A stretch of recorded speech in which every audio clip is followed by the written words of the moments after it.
Motherhood, but not quite as we imagine. Thought-provoking, refreshing, straightforward, sometimes taboo, often seemingly ordinary, but always honest. Welcome to School for Mothers, opening conversations we all need to have, exploring ways in which you can be fulfilled as a woman, once a mother. Now here is your host, mother of 10, Danusha Melina Durban.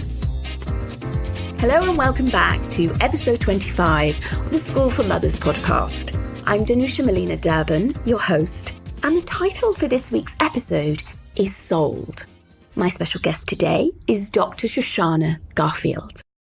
Now, Shoshana is an author, public speaker, trainer, and private psychologist. She's also the co-director of EFT International, a mental health charity. And she's also a consultant for Missing, a charity in India working to reduce abduction of girls into slave trades. So why is this episode called Sold? To be blunt, Shoshana's mother sold her as a child to sadists in support of her drug habit.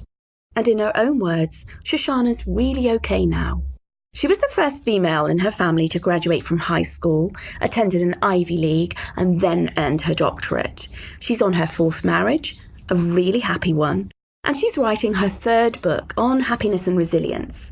She has 2 children, a 14-year-old daughter, and a baby son who has passed on. I'm hoping to explore how Shoshana's traumatic childhood impacted her life, her choice of profession, believe me, it's an interesting one, and her relationships. Quite honestly, I don't think this episode needs a long intro. Despite the circumstances and events of her childhood, I kind of suspect that Shoshana's story is one of not only trauma and inspiration, plus huge positivity too. So before we begin, I want to advise of a trigger warning for this episode, as we may discuss child abuse. Let's dive in to my conversation with Shoshana. Welcome to today's podcast. I'm so excited. Me too. So I want to say a really beautiful thank you to you. Today is really special for me because today, with you, I am popping my podcast cherry. I don't think I've ever had a guest actually say that. So, Maybe. And I was thinking this morning just what a privilege it is for my first to be with you, because you genuinely have interview superpowers. The safety that you create in these spaces, the allowance, the inviting, the eliciting of anything and everything in this very powerful, feminine, organic, emerging form, yet somehow deeply structured as well. It's so beautiful. It is such an honor and a privilege to be here with you. Oh, thank you. That means an awful lot to me. And you know, we're really fresh on this, as in you on this podcast. It's not a long-held, I'm not a radio show host. I'm an ordinary woman. So that's really lovely to hear. And also coming from, you know, you as a expert, you know, in the work that you do. Wow. I mean, you know, you're talking what you create yourself. So it means a huge amount to me that you said that. It really does. So what did you think, by the way, when I said to you, and I remember we were on a telephone call, we hadn't known each other more than 5 minutes, really. And I said to you, now, how do you fancy coming on my podcast? And you said, yeah, sure. What do you think the title could be? And I said, Sold. What did that do for you? It's so interesting because at first I misheard it. I heard sold like ensouled, like animated with soul. Yeah. And it took a little bit of repetition. And I realized that mishearing has actually been the journey. That first it was sold and feeling emptied and decored like an apple, and then filling myself up in the journey with my own self, ensouling myself, but in a contradictory way, having always been ensouled as well. And then also continuing all that play, like the things that I've been sold on into. And I was thinking this morning, the power of a preposition, you know, being sold to sadists who, you know, tortured me. And to say torture, it's a 7-letter word. It doesn't mean very much.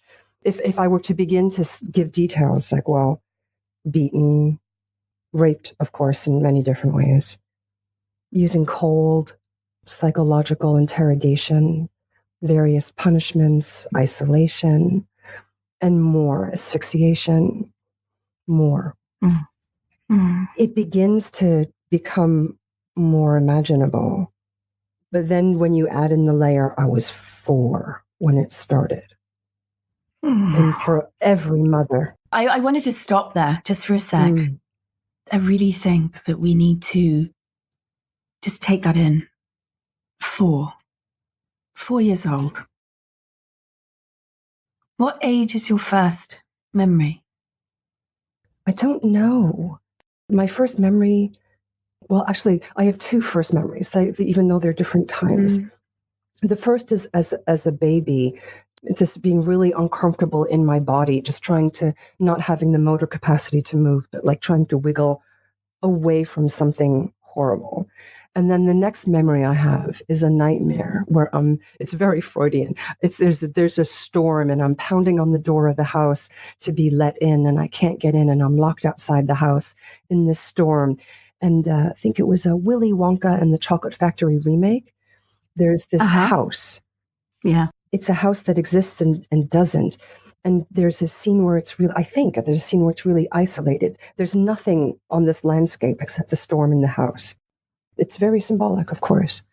And there's a whole bunch missing. I have memories that are triggered by photographs and better memories with my dad.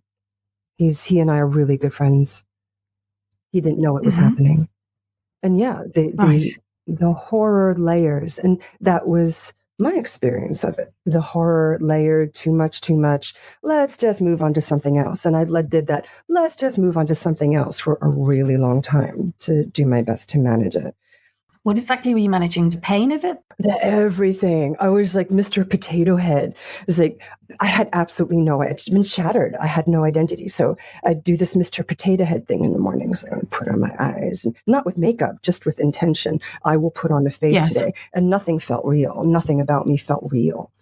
And then getting my way through the day. And it was actually kind of funny. My drug-addicted mother, a Jewish family.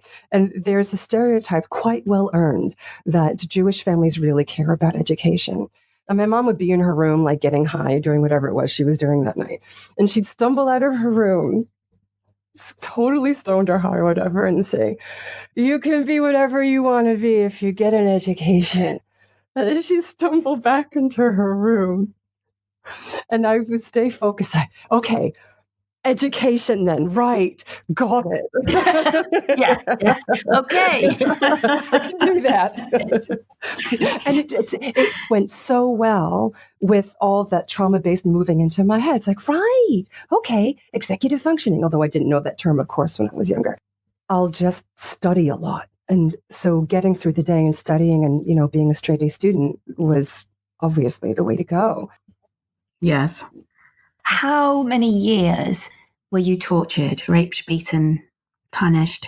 It really depends on how. Okay, so the active stuff with those sadists. Yes. That concrete bit was about a year and a bit, somewhere in there. Now, I continued, obviously, to torture myself for a very long time afterwards with all my post-traumatic stress, right? Yeah, it's an enormously important distinction, isn't it? The active piece of this was that stretch of time, the reverberations of it within. Oh my God, I'm assuming decades. Yeah, decades, and deeply grounded into your very cellular memory.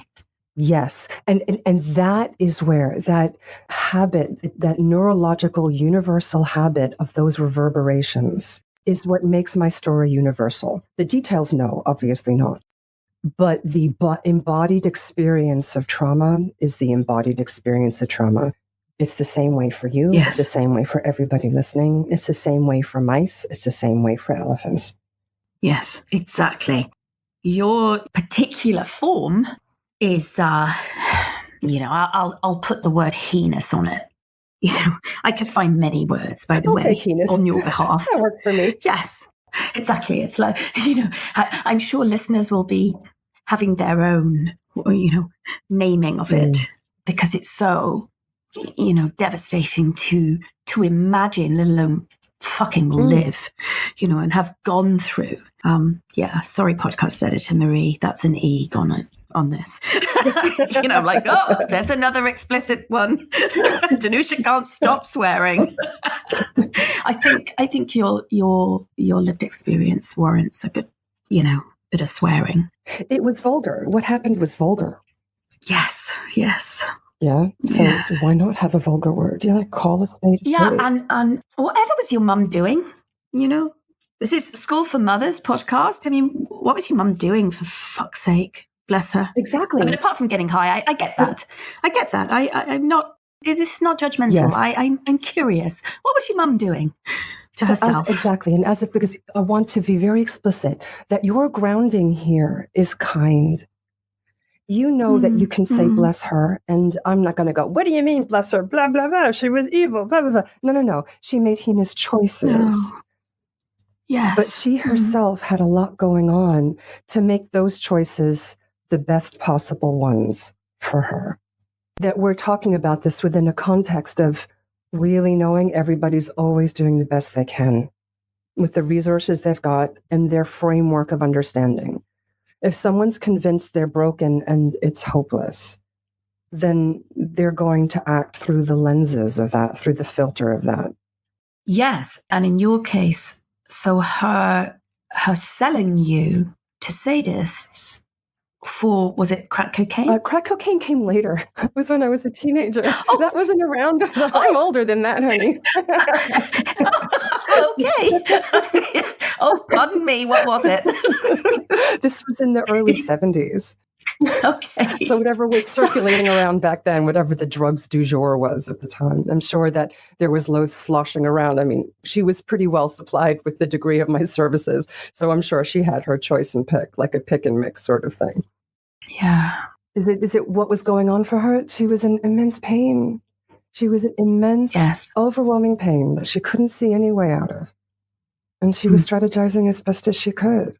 Yeah, and you with porn. Yeah, absolutely. And it's really important to make a distinction between the person and the act. There was a criminal element to this, of course, and a psychological innocence. And let's face it, as mothers, we screw up, right? Oh, on a daily basis. So, maybe hourly. So being able to have a framework that separates that out, no matter what, it's always connected. If I'm going to be judging her as a perpetrator, then I'm judging me and I'm judging every mom on the planet. And if I let go of that judgment and I remain in the safe space of allowing, then there's room for me to be and expand. And that makes it much less likely that I screw up. And it softens when I do, and then makes those screw ups more opportunities to develop and grow and expand more, rather than collapse in shame or perpetration, or worse, hammer in, blame, externalize, because we can get defensive when we feel shame. So if we were to be blaming ourselves in shame for something that we've done, that we can go, ooh, maybe shouldn't have done that, then we run a danger of projecting that into our kids and then passing on the shame baton, which I so didn't want to do. Well, I can imagine. Yeah. And with your extreme experience, the last thing you'd be wanting to do is to pass any elements of this on to your beloved child. I mean, I can just imagine that. So there's two things that are kind of coming to me as you speak with such clarity and deep compassion for your mother and yourself. What happened to her? As far as I can piece things together, she was sexually abused by multiple perpetrators. There are rumors that circulate through the family about Daddy Ernest, her dad, and a few others. I don't know if there was more. I know that her, in terms of the sexual abuse part. Now, I'm the fourth in a generation of women with issues. So my mother obviously had addiction issues. Her mother, Anne Marie, was an alcoholic. Her mother, Celia, was a laudanum addict. So that's opiates. what the heck was going on in this family, right? And, even if there's quote unquote only an addiction issue with one parent, that's enough to really skew the development of self for the kids, right? That's why there's, I forget what it's called, the Adult Children of Alcoholics, ACOA, etc. So there was more going on than I can ever know. And it was intergenerational. And I made the decision, the buck stops here. And I wanted that whole currency. I wanted to just get rid of all that currency. So there was a lot of incentive to convert the family legacy, particularly when I got pregnant with the child that stuck. And there are lots of health impacts of being tortured, some of them subtle, some of them not so subtle. And so I wound up having 13 miscarriages, maybe more. I think it's 13. You kind of lose count, don't you, really? Yeah, even though each one's still special, it's still so many. Yeah. Well, of course. Yes, exactly. It's both. It's special and normative. Yeah. So when I had this pregnancy that stuck, I was like, oh, I think this one might be a keeper. It's like, whoa, I've got to be the mother she deserves. Whoa. It's a big one. And I wouldn't even get pregnant until after I had gone on an interview, a deep attachment interview, to get analyzed and assessed for my worthiness and capacity to be a good enough mother. Oh, wow. Oh, God, that sounds really... Well, oh God, I was going to say torturous. Oh no, sorry. I'm so sorry. Oh God, I'm ashamed of myself. No, it wasn't torture. It wasn't torturous at all. It was in the end, it was actually very affirming. Freeing, I imagine it was a gold star. Woo, I'm good enough. I'm good enough. Woo, I'm good enough. An expert said so. Woo. That's hilarious. Yeah, you would test your worthiness on this particular... I imagine you weren't testing your worthiness for brain and brightness and intellect and all of that, but testing your worthiness for motherhood. Yes. Wow, you know, I'm not surprised. Is your mother alive? No, bless her. This, in some ways, the greatest gift she gave me, besides my life itself. And you know what? With all that she did, frankly, I also made it through infancy. The greatest vulnerability to murder, the 1 year vulnerability to murder is 0 to 1. That's the age most vulnerable. So look, I made it through infancy and I made it to now. So something went right. There's a plus. Let's give credit. You know, it's like, you know, when you give management meetings and you give the feedback, it's like, say nice stuff too. You know, so it's the sandwich, the feedback sandwich. Exactly. So there are some good things there as well. Mm-hmm. I totally lost track of where we were going with that. Oh, I was wondering whether she was still alive. Oh, yes, that's right. No, she died when she was 60. Obviously, she had brutalized her own body with lifestyle. Well, she tortured her body, right? And she was a tortured soul. And so it's not surprising that she died young. And the greatest gift she gave me, besides, you know, my being here, is that she died young before I got pregnant. I was able to do that chapter of my life as a mother without her at all. And we relate that. I think you've said this in another podcast, actually. We always have relationship with mother, capital M, and the concept of mother. But I don't have to deal with Linda. Yes. Yeah. What a gift. What a gift. Yes. Did you ever have conversations with her about your childhood? Yes.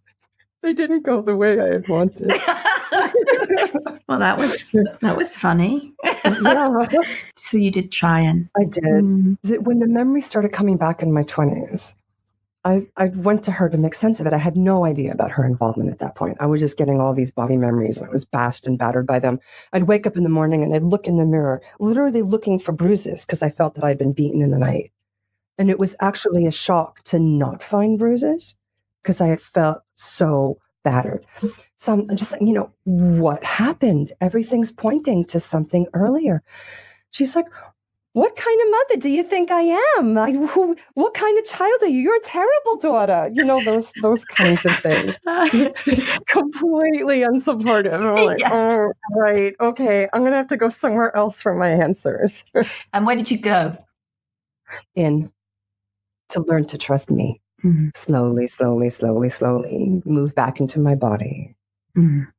Slowly. The body was dangerous territory. That was a source of a lot of pain. Yeah. But reclaiming that inch by inch, and eventually reclaiming my clitoris. Uh-huh. And all of that juiciness. Mm. And I mean, that's, again, decades. Yeah. Easier said than done, but relentlessly done.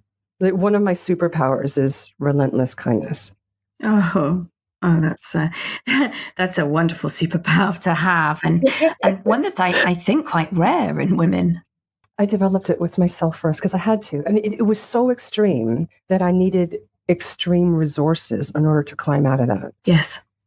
Yep. Which makes it really useful. In academia, there's both the null hypothesis and the straw man. The null hypothesis is like, well, what if the opposite is true? So what if I really am broken? Yes. Yeah. Try to prove that wrong. Mm-hmm. So you disprove the null hypothesis. And the other one, the straw man thing, is that let's take the most extreme case we can and look at what comes out as we comb through that extreme case. So I had both in extremis. Yeah. And so it led to the development of extreme resources, not because I'm special. You said earlier, it's like, oh, I'm just ordinary. And it's like, oh, what a beautiful, yet often contaminated word. Let's detoxify that. And now's the moment. I'm excited. So it's like, yes, you're ordinary, I'm ordinary. We're all ordinary and yet super ordinary at the same time. Yes. In our individual, unique snowflakeness, and extraordinary as well in our capacities to be kind, to have joy, to express joy, our capacities to choose in our environments, in our internal environments, what we commit to, what we follow through on, and the oak trees that we can grow over time if we water them. Exactly. I think when I read, actually, I'll make it more personal. When I read a lot of interviews or written ones or listen to interviews, particularly with women who are doing amazing things in the world, they're often positioned as these extraordinary women of such, accomplishment, of amazing lives and amazing internal resources that would lead them to be that achiever. But I know that to be a complete fucking piece of bullshit. Yes. Because it's yes, and of course they're all of that. And I don't want to take that away. It's not about taking women down. Oh no. It's not the whole picture. It's not. So there's an ordinariness. There's if I've learned anything with working with super senior people in industry at the top of their game in all sorts of realms, they're ordinary. Yes. We're super ordinary. We're ordinary and extraordinary. And I think there's some way of kind of somehow getting to that you were just speaking to. And it's partly why, in these conversations, we delve into the shadow side as well as the light, as well as the brilliance of women, which we are. But I think what we're really interested in often is, what's the grimy journey? I can't imagine. I've never said grimy journey before, but what's the shit that you've had to wade through to come out as the extraordinary woman, an ordinary woman that you are today? And, we're talking about that little 4-year-old, being so used, yet you have created magic and made that. You are an expert on torture, aren't you? Yes, of all sorts. Yes, of all sorts. I mean, what a gift! I mean, what a hilarious gift. I've worked clinically with people who have been tortured, so I'm an expert in all kinds of torture that's perpetrated in all parts of the world in all kinds of circumstances. And I've got my unicorn mug here that says "Stay magical." It is magical. It is. It really is. And it's what we do with our the cards we're given to play, our experiences. It's what we do with them. And I know that's such a trite thing. It's not, let's stay with the metaphor. I think it's like, well, I got dealt a really crap hand. I think we'll all agree. Yeah. Every listener is going, yeah, sure. The decks were really stacked against me to ever have a life. In fact, there's something called the Adverse Childhood Experience Survey. I score practically a perfect score on that. And the higher the score, the shorter the lifespan, the more the ill health and blah, blah, blah, blah, blah. Where can we get hold of that one so that listeners and I'm not going to give it to my children. I thought I'd just let you know that. I don't have the guts for that yet. So they'll arm themselves. Look, see. I don't want to know. I just don't want to know your score. But I do want to know my score. And I suspect there'll be a listener or two that would like to know theirs. So Adverse Childhood Experience Study. And in most of the write-ups, you'll have a link to take I forget how many questions. It only takes a few minutes. Great. Well, so within a few minutes, we can confirm that we had a shit childhood. Exactly. Oh, my mum and dad would turn in their graves. Yes. Oh, yes. Bless them. Oh, bless. And no matter what the score, just say, that is not going to be my destiny. I'm going to stack my own deck. Thank you very much. Let's get a new deck. I don't like the way that one's dog-eared or scuffed. Yeah. Yeah. Uh-huh. And just keep on sticking with the metaphor. And it's like, I think one of the ways someone put it to me, I used to kind of circling around a few different threads. When I first started doing public speaking on this stuff, when people would come up to me and tell me how extraordinary I was, I would get kind of irritated. It's like, you're totally missing the point if you think I'm extraordinary. The whole point is that you are amazing and you can make the choices you truly want, and to slow down, make room for you. That's the whole point. Yeah, absolutely. But what happens is that surely what happens for people is that they over-identify, they go over into the experience of, oh my God, did you really go through that? Yeah. And aren't they living it in themselves as, oh my God, what would it be like to be used in, and so of course they'll then, place you in a particular position because they've lost themselves.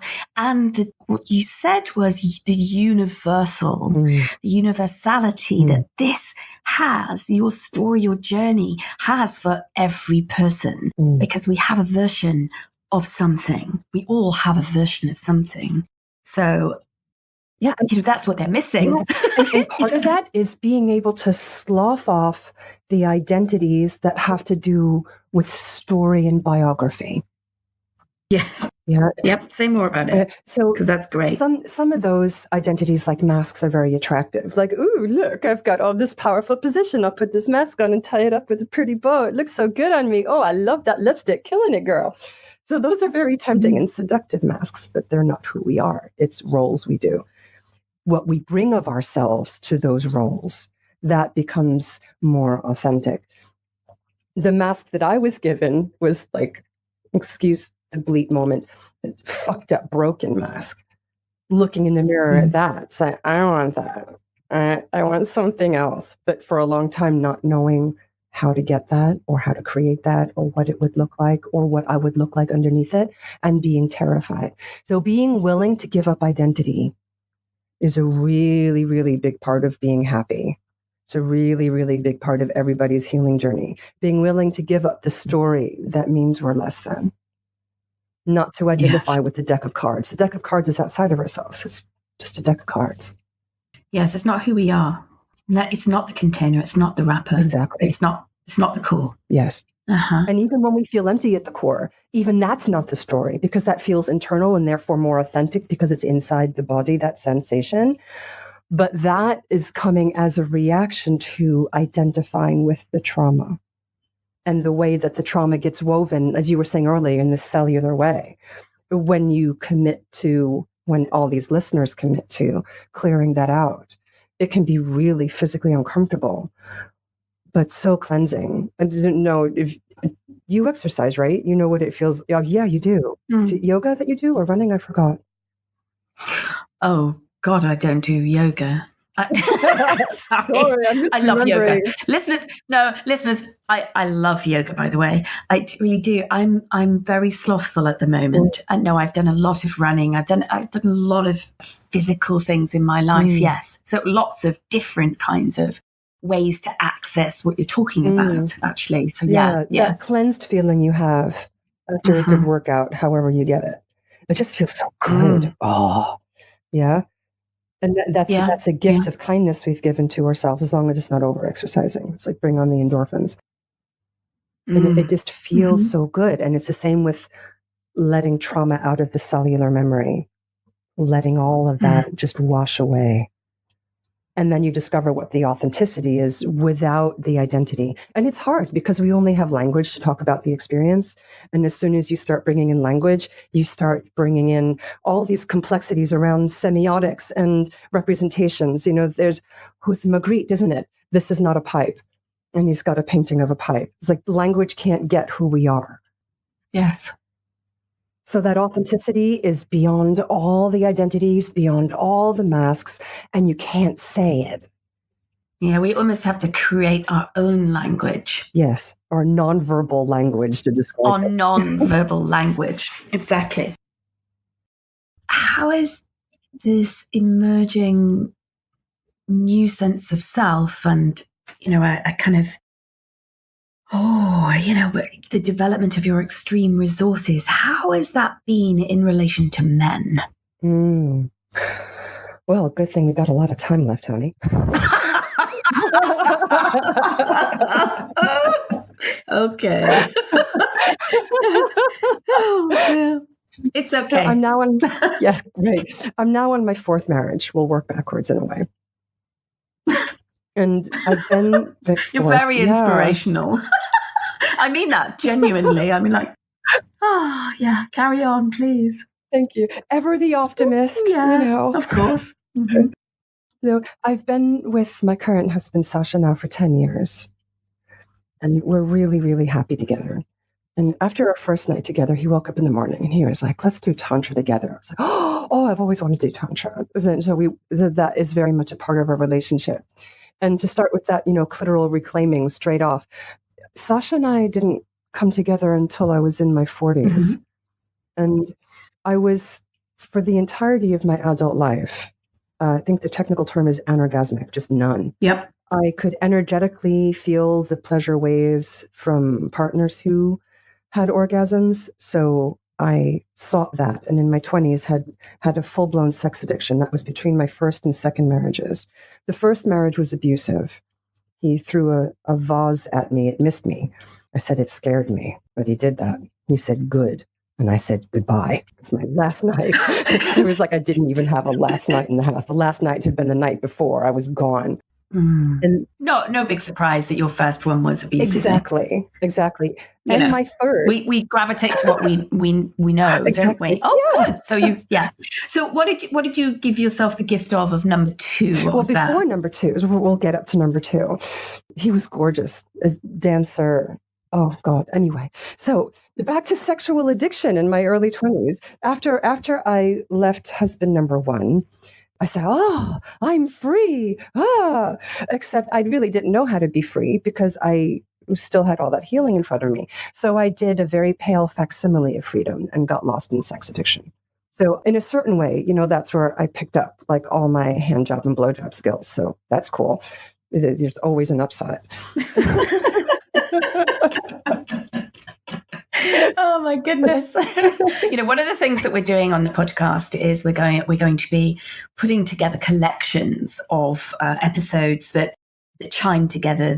So for instance, if listeners are thinking about, hey, I really need to find my purpose and I'm not too sure where I'm going in life, then we'll put 3-4 episodes that really get to that, like that's where they focus in on that and affirm and assist. And I'm really, really getting a picture of, the sexual ones. Because there's Sally Blenkies with erotic, Stephanie Dominies with laid, increasingly I'm thinking that Sold, with you, has some really enormous gems, like really big gems around as much as we're talking about torture, actually the as you said, clitoral reclamation is a very big piece for so many women. Yes. So many women without the extreme kind of experience of your early life, but you've had to do that as a result, I'm imagining. But many women have to do that as a result of other exactly less obvious, but damningly driven into them again. Yes. Like the stories that we make up about what we can do and who we are. Do. So yes. And can't do. So I'm glad that you have sophisticated, advanced hand job and blow job skills. Thank you. That's all I can say. I'm really Sasha's glad. grateful too. Yes. Good. In the midst of developing all those skills, there were more rapes than I can count as well. Again, very unsurprising. In fact, pretty much textbook with a history like mine. And then I moved, that was in New York. And again, amazing miracle. I was sex addicted in New York in the early 90s. And I escaped virally everything. That is amazing. That is a miracle right there. So what you mean is you didn't catch anything is that what you mean? I didn't catch anything. Right. Not HIV, not chlamydia, not gonorrhea, nothing. That is just an absolute miracle. I mean, with the kind of, I'm imagining also, and please stop me if the word's wrong, but with the kind of a recklessness with yourself and perhaps with considerable self-destructive behaviors. I'm really surprised that you didn't. And thank goddess for that. Absolutely. Yeah. You'd had enough bullets. I'm glad you dodged that one. Miracle. How did you come out of the sex addiction into the second gorgeous dancer? I moved from New York to the UK. So it's literally turning a new leaf kind of thing.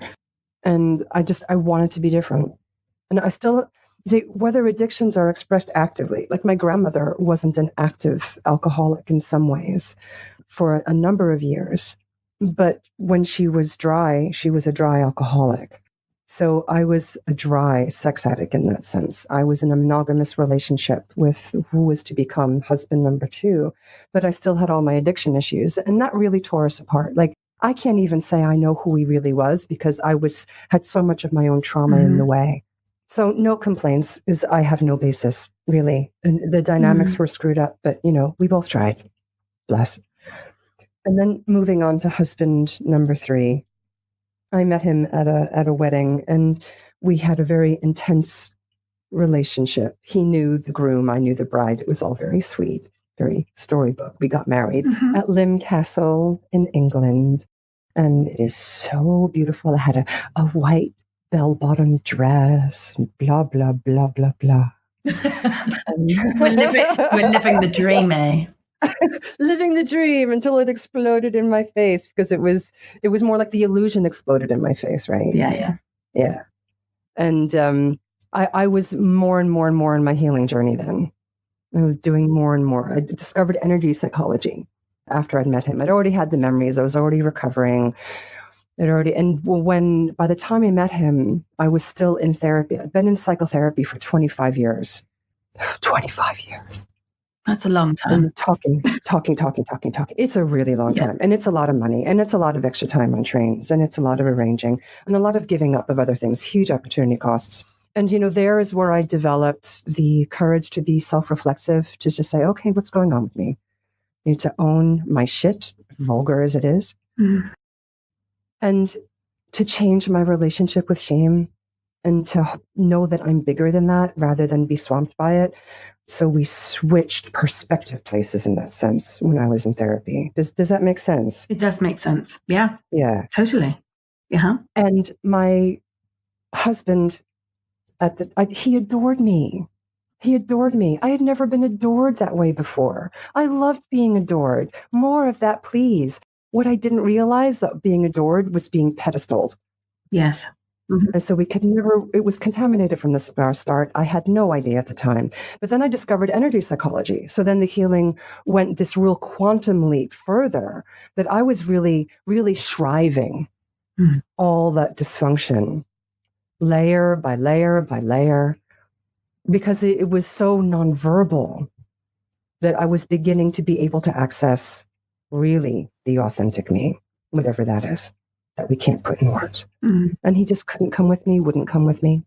And so we really grew apart. I loved being adored, but I didn't want to be adored and pedestaled anymore. And he couldn't shift. Well, you couldn't. He promised. Sorry, to interrupt you. You couldn't complete or continue your growth journey from a pedestaled position. It's not exactly. It's not possible. Nobody can. Nobody can. It's not just personal to you. None of us can. Exactly. Yeah. And he kept his promise. He said, I will always adore you. Yes. And he did. Yes, he did his piece, but that was going to constrain you. Yes. But as it became clear that we were moving apart, he got more and more frightened and controlling to try to keep me up on the pedestal and keep me. And of course, that's not going to work. So I became homeless, and I took how old was Aaliyah then? 5. So Aaliyah and I became homeless then, and officially.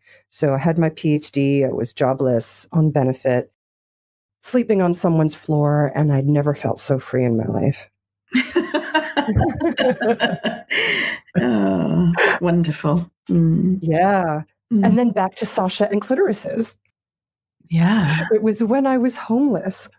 Sasha is kind of ADD, and there is always an upside. There's a focus that people with ADD can have. When they got something they really want to do, they're really in it. And Sasha was really committed to my having an orgasm. So he read a book on how to make that happen. Did you say he wrote a book or he read a book? Read a book. He read a book, Diamond Tantra. So he got himself all skilled up. I kid you not. He had the book next to us. No, I have known such dedicated men. There's another book called She Comes First. I had a wonderful relationship with a guy who was an avid reader of such said book, and it's a wonderful book. So I will make sure these are in the show notes for listeners. Very important. I mean, yeah. So he became very committed to making sure that you were able to access that piece of yourself. Yes, and it was not easy. No. I had a lifetime of walling that off. It was about 45 minutes of attentiveness to me alone. 45 minutes. And then the walls came down and the bugles blared. Walls of Jericho came down, and they've been down ever since. The more Tantra courses. And then first it was reclaiming the clitoris. And then in combination, all these things are connected. And there's also a piece on leadership development that connects to clitorises, but I'll hook that up in a minute. By reclaiming the clitoris, it was like a doorway into the rest of the body. And then as the torture relief and the healing and the cellular memory releasing kind of expanded and spread, I was able to reclaim the whole body to the point now, and then with the Tantra as well, and the Tantra exercises, to the point now where orgasming is so easy. We had a count a couple of years ago. We stopped at 111. We thought this is a nice number to stop at. Let's keep going. Well, all I can say is I think you may have just thrown a gauntlet down. An orgasmic gauntlet. I suspect that after this, our downloads and our listenership may just drop. Like, I'm never listening to another one. But this circles back to the point where it's like, I am not extraordinary. Every woman listening to this has an extraordinary body and an extraordinary clitoris, assuming there hasn't been any FGM. But even for people who have had female genital mutilation, there is capacity for the entire body to become a clitoris. Yes. Yeah. But it's only when you allow yourself to move into your body, to really own your body and own that juiciness, that becomes possible. And that requires deeper healing. Yes, it does. Yes, you can't think your way into it. No. It's no good pacing the house saying, I am a clitoris. Exactly. That is not going to work. You got it in one. It might be entertaining, but it's not going to actually bring healing or indeed many orgasms. Exactly. It was years. So from that first 45-minute Walls of Jericho coming down to the 111 was a few years worth. Yeah. And a great dedicated partnership. Yeah. Yeah. Obviously, this guy's a keeper. Yeah. Thank God for the ADD. Yeah. Right. That's all I'm going to say. and to link that up to the leadership development stuff, that moving into the body, reclaiming it in a really deep and powerful way, because allowing yourself orgasms is very powerful. And there's a really deep embodiment and presence when you really allow those full body experiences of whatever degree. It can be little ripples over the skin, for instance. Yeah. Mm-hmm. Moving into the body and owning the body is part of executive leadership development. Wendy Palmer, Embodied Leadership, I think it's called, I forget exactly, talks about how there are 3 tasks a really great leader needs to do. One of them is owning the body, being in the body, really in the body. And the others are also the same for trauma relief. It was amazing when I read this, I was like, oh, like the pennies dropped. Like the skies opened up and pennies were falling from proverbial heaven. Another one is being able to listen without taking things personally. In other words, not through the lens of our trauma and our dysfunction. Yes. And where's the gift in this? And part of the orientation behind that is living in gratitude. Is always a gift. Yes. And you say, it's like you wake up in the morning, it's like, oh, I wonder what life is going to gift me today. And it might be something physically painful. That's okay. It's still a gift. Yeah. So we're really orienting, really, really deeply rooted in that, not taking things personally, oriented towards appreciation, gratitude, and the gift. Yes, totally. And the other changes everything. Yes. What's the third? Exactly what we are doing here, speaking, developing narratives that convey and inspire. It's the same. Yeah. How beautiful is that? Oh, I think it's really perfect to close on. I mean, I think it's this kind of a deeply peaceful way to bring everything together. That incredible reclamation of, you say, I mean, we've particularly been talking about the clitoris, but in fact, the reclamation of yourself, the creation of a new set of cards, of a new stack. And from there, a breaking of your intergenerational, all those toxicities and addictions in order for you to be the impactful, extraordinary, ordinary woman that you are today, with the freedom and the pleasure that you obviously have. And I'm so grateful I'm so grateful that you would speak with such candor and, I believe, a rare quality of compassion for the gift that your extreme beginnings gave you. I mean, it's a rare thing, and I'm really grateful that you can share this with me and therefore with listeners.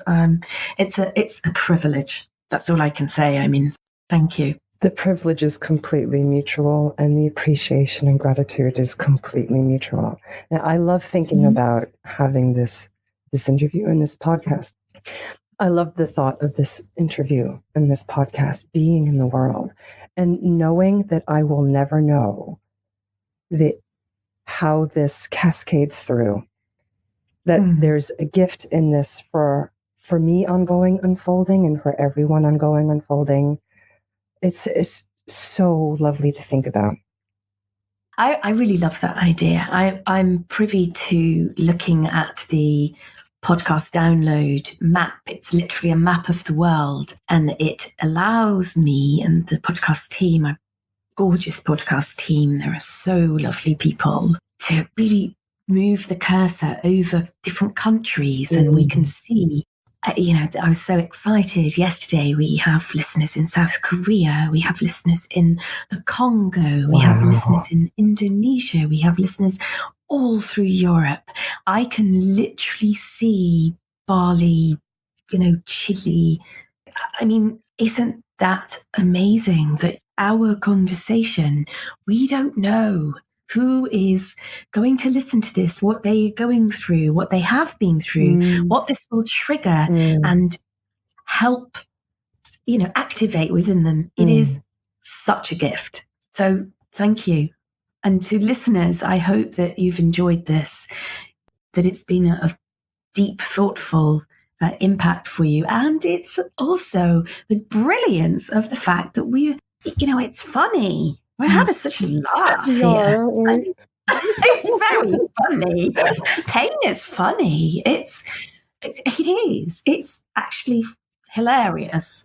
Yes. In every awful situation, there's hilarity. Yes. Real hilarity. There's one last thing, if it's okay. Is it okay? Oh God, yes, so excited of course. to share this. I just had the thought where you were doing your beautiful closure.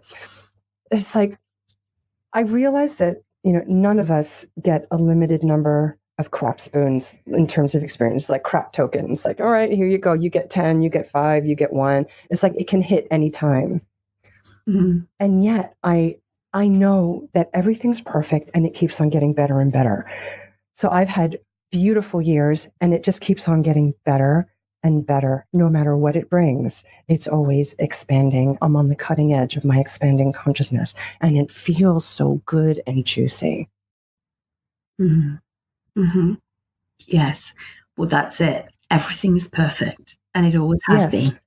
Dead kid, cancer, always. Torture. I don't mean to be flippant, but whatever.